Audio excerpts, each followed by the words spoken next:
Hello everybody, here I am again on one of my outings, and this time I've come to the south of Liverpool, not the Wirral for a change, and I'm going to have a look around Sudley House, which is a merchant house, 19th century merchant house, now in the custodianship of Liverpool Museums.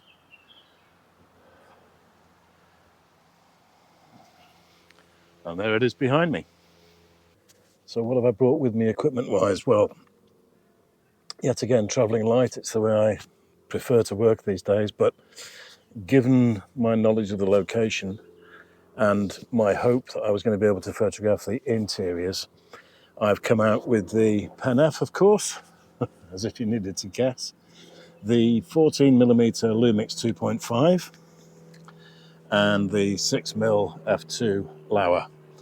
The 6mm invaluable for tight spaces and interiors, so that is going to be a go-to inside this particular house. George Holt was a very successful merchant, and he purchased the house, had it remodeled, redesigned, and it's unusual because all of the artwork inside, not the furnishings, but the artwork, were collected by him. He was a very avid lover and collector of paintings. So everything that is hanging on the wall was purchased by him and the family. And then after his death, his daughter bequeathed it to Liverpool Corporation, as it used to be, after the end of the Second World War. And as I say, it's now under the care of Liverpool Museums. If you're into your artwork, well worth visiting. Quite a small property by sort of stately home standards, but nevertheless, it's period and it's really well worth a look around.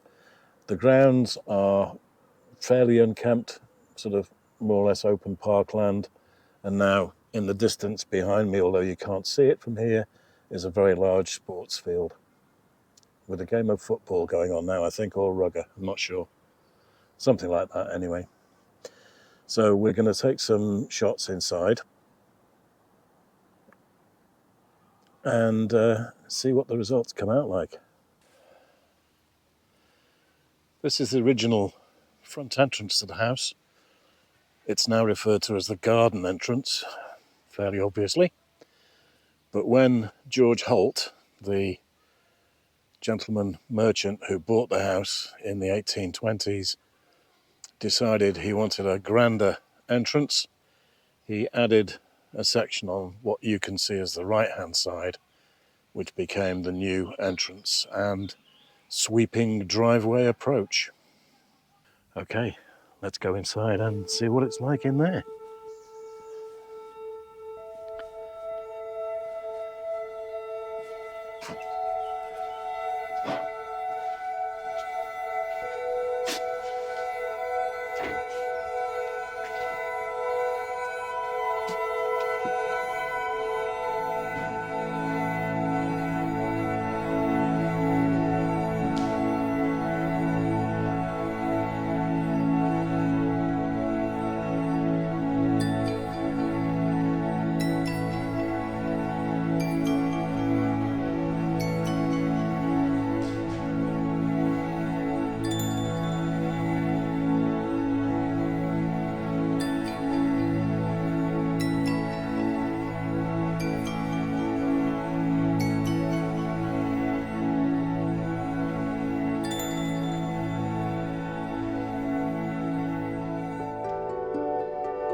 The house was originally built in 1824, but Holt purchased it in the 1880s, whereupon he had it drastically modified.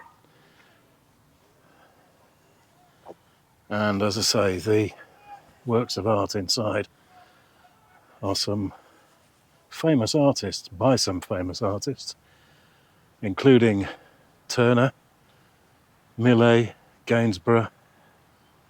He was obviously a man of substantial means, a lifelong collector.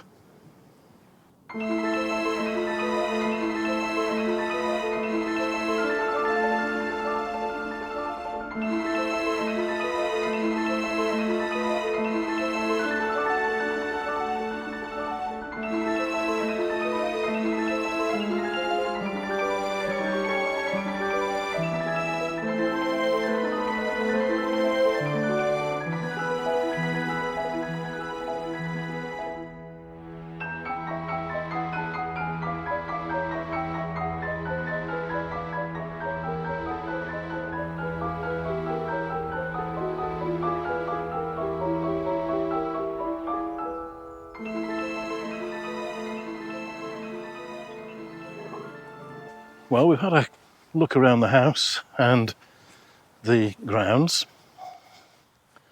and now I'm going to head back out of the main entrance, just around the corner to the old stable block, which I think is now private residential housing. But as I remember from my last visit 4 years ago, you can at least get entrance to the gate, or gateway. That's assuming it's open, of course. Anyway, that's where we're off now.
So there we go.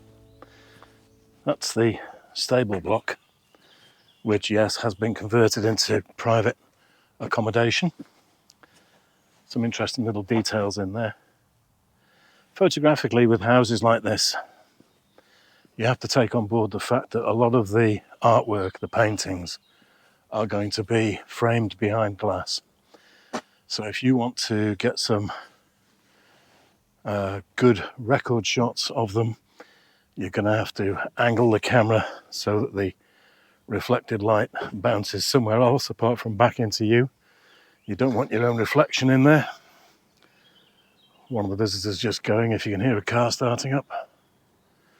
And just generally keeping your eyes open for things like modern signs. If you can't move them or don't feel comfortable moving them, have a go at maybe cloning them out in post-production. That's a decision that only you can make, really. But Sudley House is a bit of a gem, and it's one that deserves a bit more attention, to be perfectly honest with you. Glorious late July day. So now I'm going to head back to catch my bus back home. Oh, it's a joy doing everything by public transport. Anyway, it's worth it. Take care, everybody. Enjoy your photography, and I will see you again probably next week. Bye-bye.